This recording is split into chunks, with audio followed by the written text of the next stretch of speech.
I've lost my way. I'm over here in North Carolina with Mike and his machinery. Yeah. And he wants to wear me out on that thing.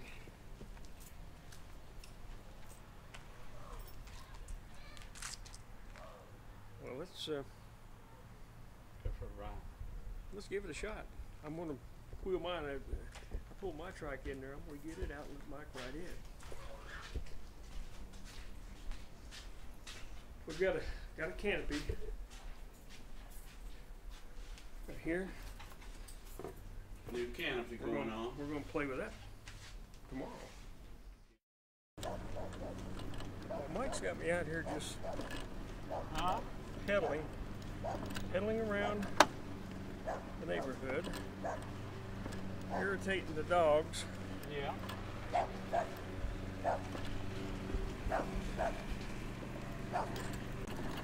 Looking at the homemade trike.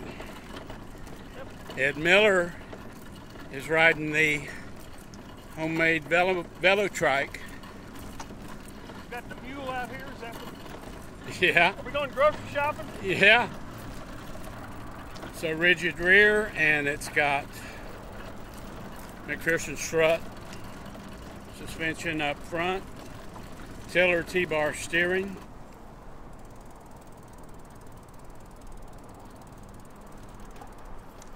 It's really nice weather. Mike's got twist gear here. Yeah. We're working on the cassette back there. Got a handbrake lever. Yeah. Pretty simple stuff here. Yeah. It is.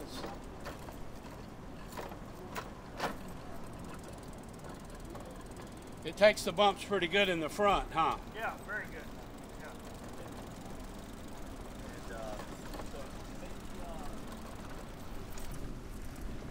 Now we'll go downhill.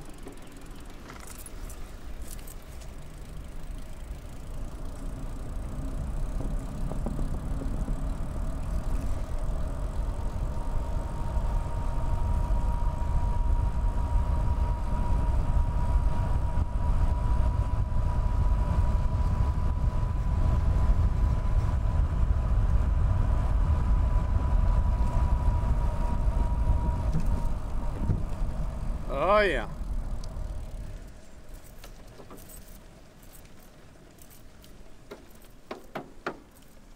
Lower gear here. Yeah. I didn't get that quite far enough, but I'll make it. All right.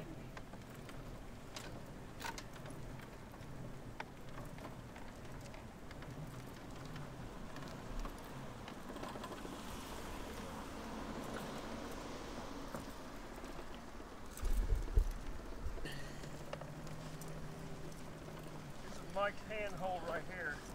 Yeah. Death grip on the fender well. Yeah. Wheel well.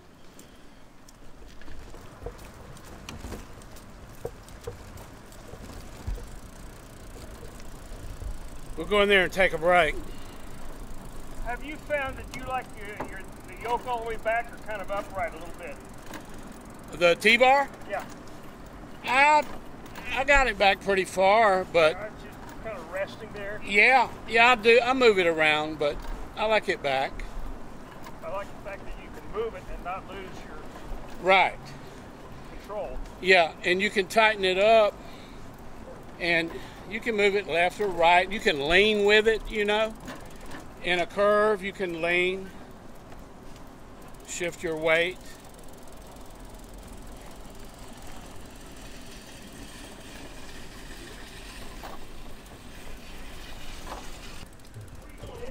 Yeah. Yeah.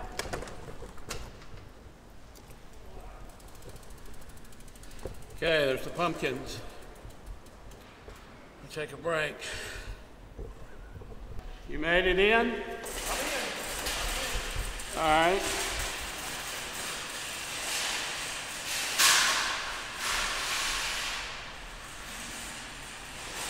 I like the little brake lever there. Yeah. Now, I guess just the reverse of getting on, huh?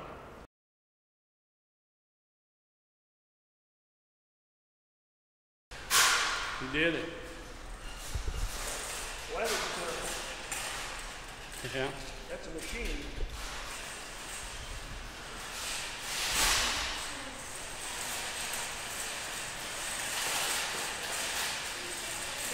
It's got weight to it, but it doesn't seem to be Right. ride weighty. It doesn't, does it? No. Even though it's really heavy. It doesn't ride any heavier really than mine. Right. And I know it's got to be 15 to 20 pounds heavier. But the ride's pretty much the same. Yeah. And the T-bar is nice. And then I put that homemade tensioner down there. Takes up the slack pretty good. I asked Mike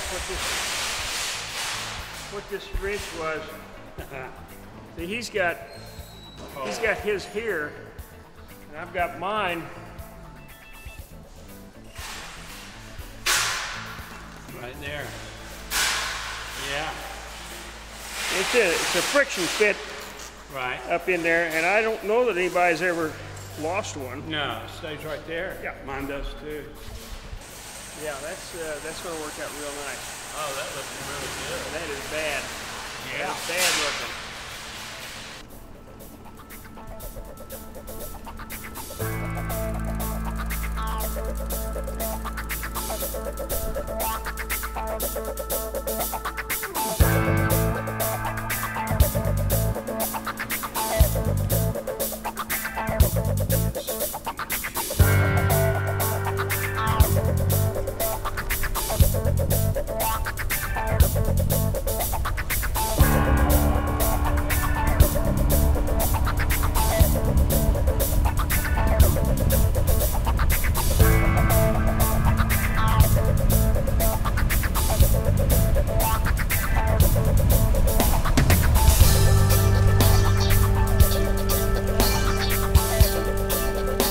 Perfect.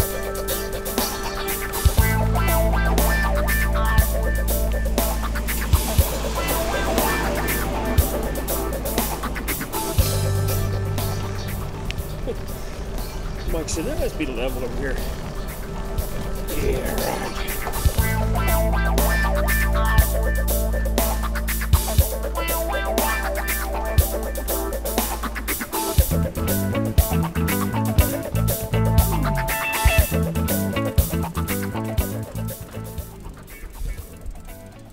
He's got it going.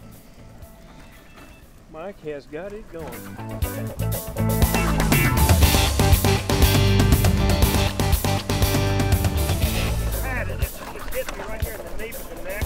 Oh, yeah, you want the other seat.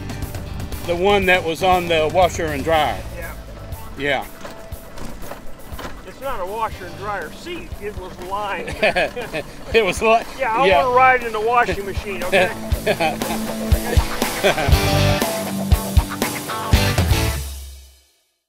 think I'm about to see something strange, weird, whatever. BD5 Jet. Mike is just into unusual stuff, 101. Well, how about some molds for... We got to crawl up in here. Yeah. Just grab this. Mike's got us in a trailer out here. Yeah. We'll see what he's got. These are the BD5 molds for the BD5 Jet. You remember the BD5 Jet was in the James Bond movie, Octopussy, where it flies through the hangar and then the hangar blows up, a little one-seater jet, and that's the upper, that's part of the upper turned upside down. And here's canopy frame mold. And here's the top turtle deck. And then there's a canopy mold down there. A canopy frame mold. And this is a canopy mold. And here's another male canopy mold. You see the shape of it? Mm-hmm. Okay, now we got to go through this tunnel right here.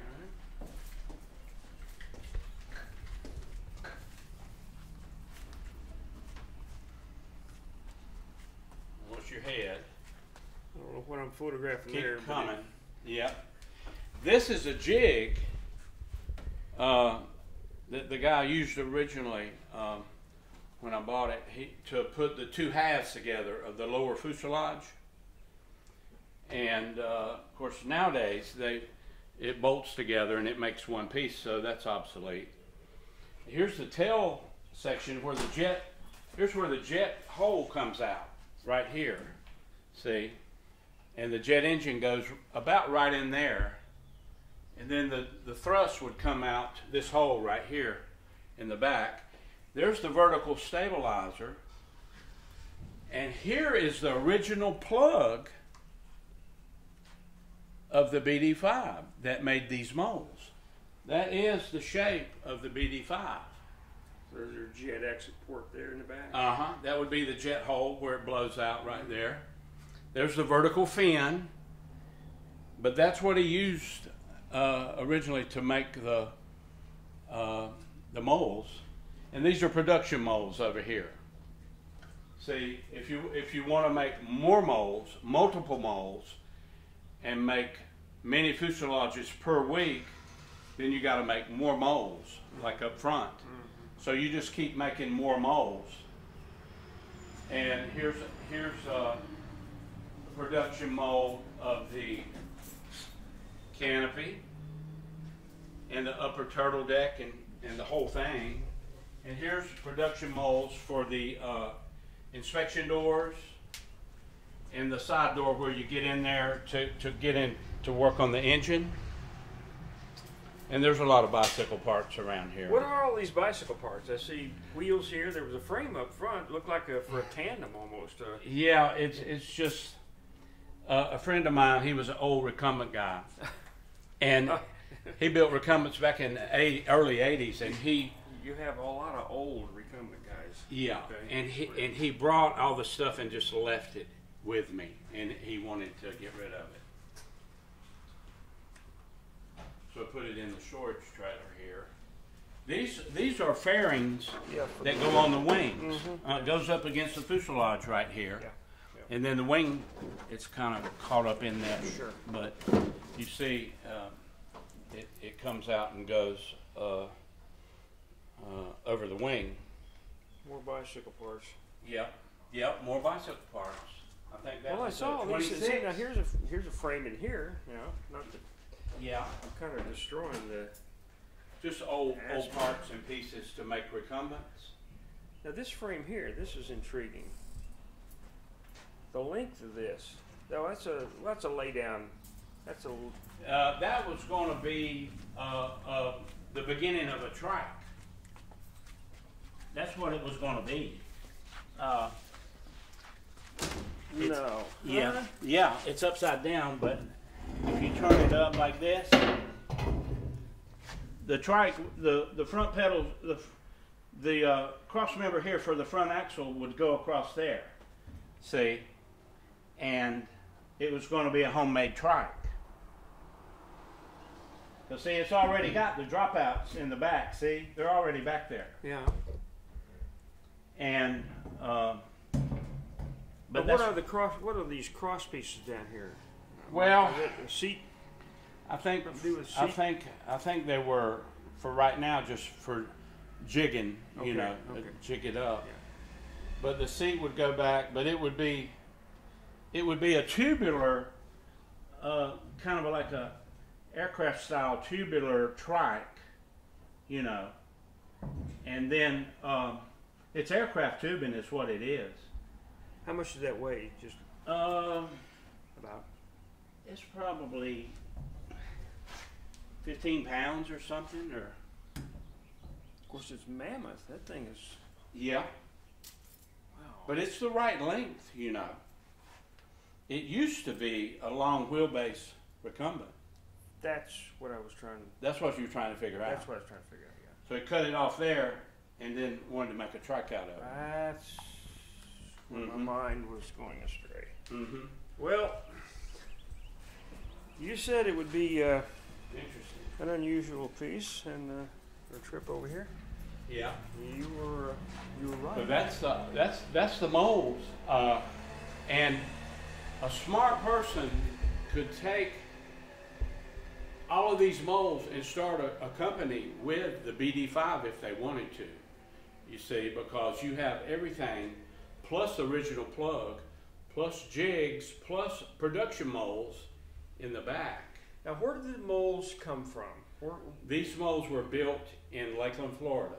By Bob Setzer. Okay, so these are original molds. These are not duplicate. Right. I mean, this is the original. This is the mold. These are the molds. These are the molds for what he built of the BD5, a 10-inch stretch kit, and it was going to be a kit plane, you know, that you buy and you finish it yourself. You see. And it would be a great company if somebody had a building and wanted to get these molds out and start production of the BD5 fuselage in carbon fiber nowadays. Yeah. And honeycomb, which would be incredible. What was the original made out of? Aluminum. And it was very hard, demanding kit plane to build. You know, it was tough. Well, how did the molds? How was the aluminum over these molds? No. These molds were used for what material? Well, the original plane was aluminum, and it came in a kit form, and you had to put it together. This guy he built that plug back there you saw. Yep. And made it in the same shape and measurements as a BD5. Then he pulled these molds off of that original plug so that you could have a carbon fiber fuselage instead of an aluminum one. Oh, okay. Wow. Yeah. So it's pretty interesting. I think it's probably time for a canopy on a trike. Yeah, let's do that. I'm toying with the idea of locking the doors with him in there, but it probably wouldn't work very well. He's got the keys to his car here.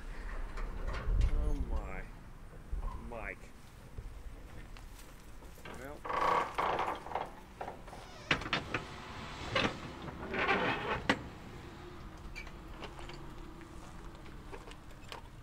Yeah.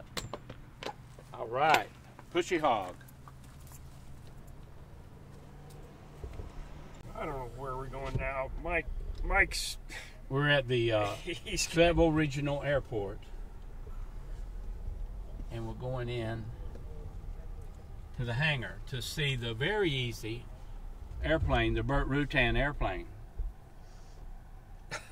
And Burt Rutan is the guy that built the planes that Chuck Yeager, not Chuck Yeager, Bert's brother and Gina Yeager flew around the Earth back in the, what was that, in the 80s? And then Bert made the rockets that will be taking people up to the edge of space here pretty soon, that he sold to Virgin Atlantic. And you can buy a ride on those little spaceships for $250,000, and people are buying them. Okay.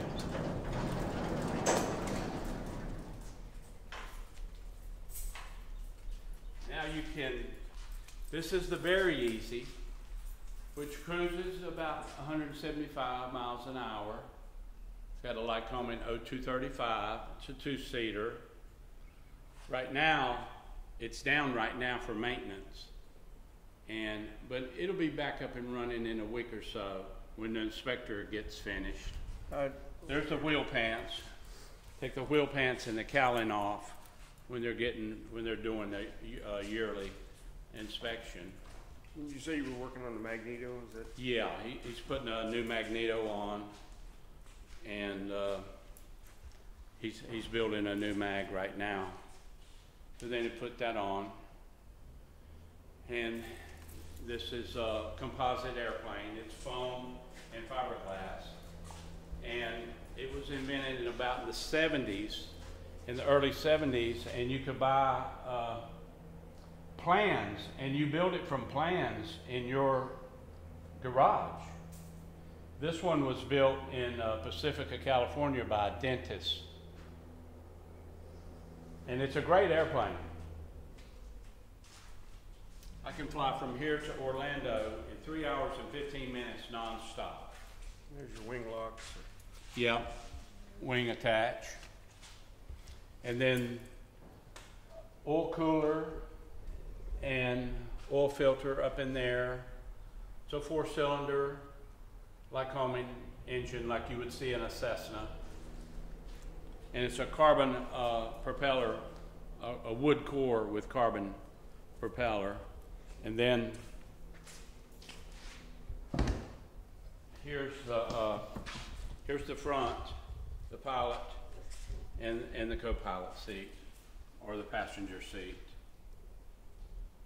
Very comfortable, laid back, reclined position.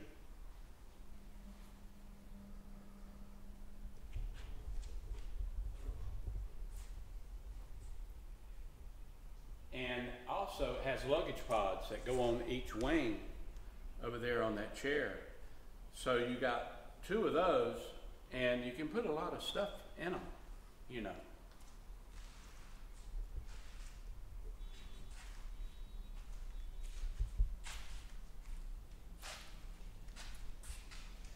I think I'm beginning to see where the it's parked on its bumper, but when you get ready to fly, you can raise it up and you put the gear down.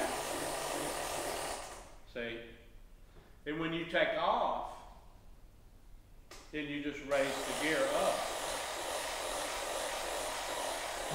Is that on a cable? Is that a hand crank and a cable? It's a hand crank with a worm gear. A worm gear. Yeah. And you ratchet it up, and then you're really clean. You cleaned up the nose, and that's where it gets its airspeed from. It's these planes have a lot of range and a lot of airspeed, but it's parked on a hockey puck.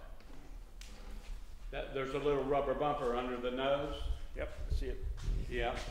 Bumper, snubber. And then you just set it down when you're finished, and that's the way it rests itself right there. Now, when you dock this, when you come in for landing, you got your nose gear down. Down. To exit. Mm-hmm. You drop the nose? No. Or you exit? You turn the engine off, and you get out and hold it down at the same time. And then you crank the nose up and set it down on the nose like I just did. Okay. Now some of them have electric. You can get an electric assist motor on that front, you know, and you can raise or lower the plane with an electric motor. But mine's mechanical for the weight. Well, if you were doing a lot of takeoff and landing, I can see where the electric would be handy. But once you get in the air, I mean, it's like kicking a kickstand up on a bicycle. Just go. Just go. Yeah, it cleans it up. When you stop, put the kickstand down and go get a cup of coffee. Yeah. Well, that is cool. And the wheel pants over there really add a lot of speed, noticeable speed. By number-wise, what increase would you have in speed? Well, probably could be 3 or 4 knots. You know, when you get it on, when you get both of them on. You know, it's just a lot smoother. Lay that thing on its side, like that, or like that. Yeah. Like that would be nice. There's where the tire. Now let's go back to the back and cut this off right about here, leaving a backside about the size of my V-block.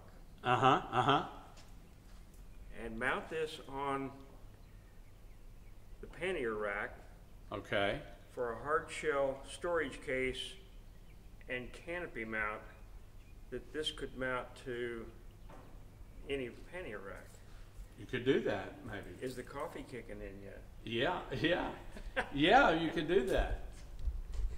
Get a shot of Mike's decals here. And also, he was telling me that the cockpit access lock is in this panel here.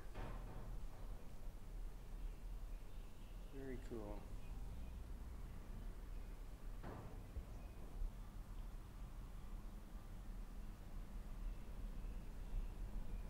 And I took it to Sunny Fun for 3 years. And it's in about 4 magazines. Now, Mike has told me the story about this, but he's probably going to tell some of it again.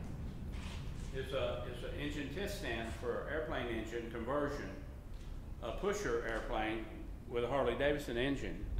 And there's a YouTube of it. Right there's a YouTube. And the YouTube title, if somebody wanted to go to it? Well, Harley-Davidson engine test conversion for airplane, or you can go to Google and type in Mike Lecka's Harley-Davidson. And It might just show me. I made a table out of it now. The test stand in use. I'm losing words.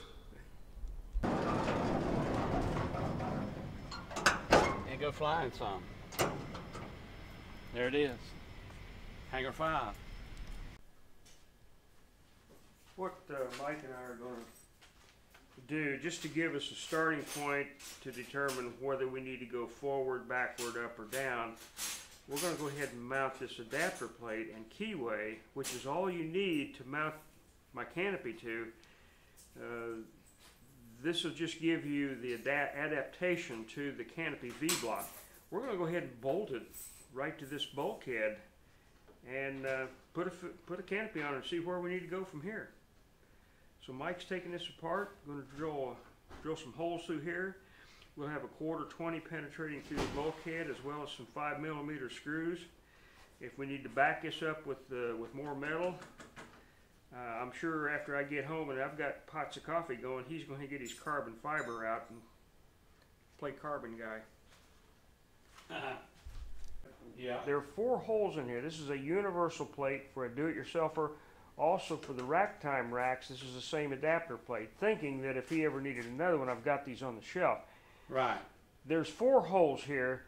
The 2 lower holes would give you more strength when the canopy is trying to rip this off forward.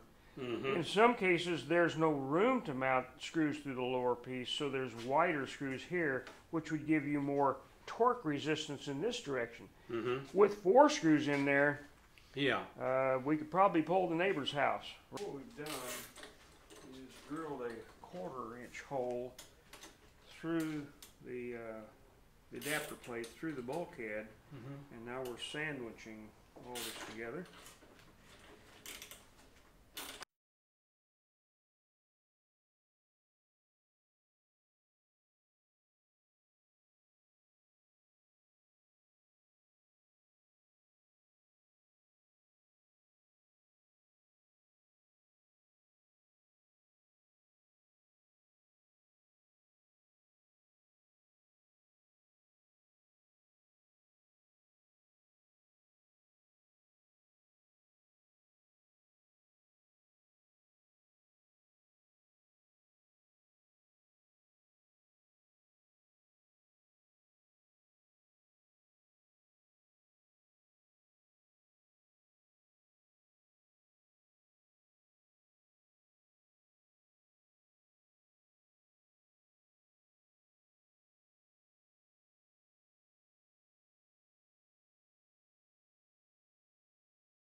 Went over and bent this piece here, mounted the wooden bracket underneath.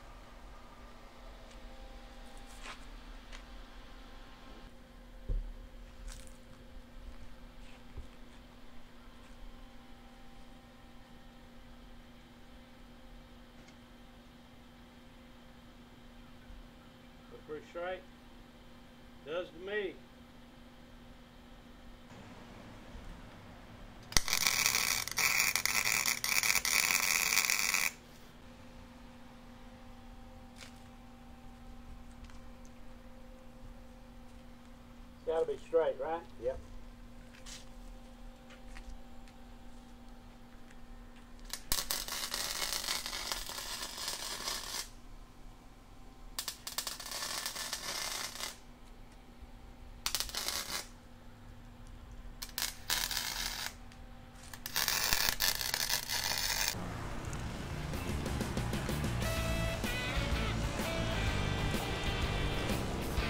Let's give it a shot, dude.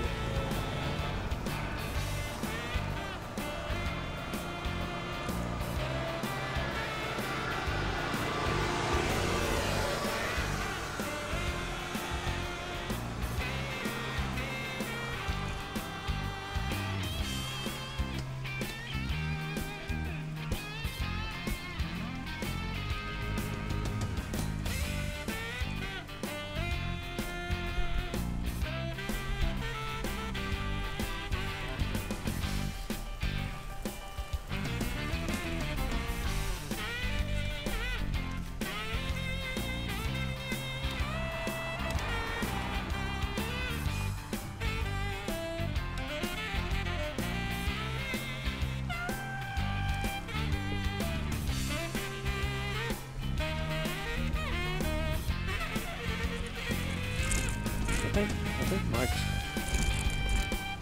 liking the top.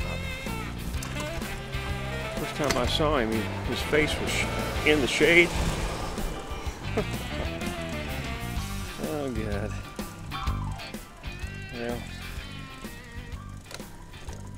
it's looking good. Looking real good.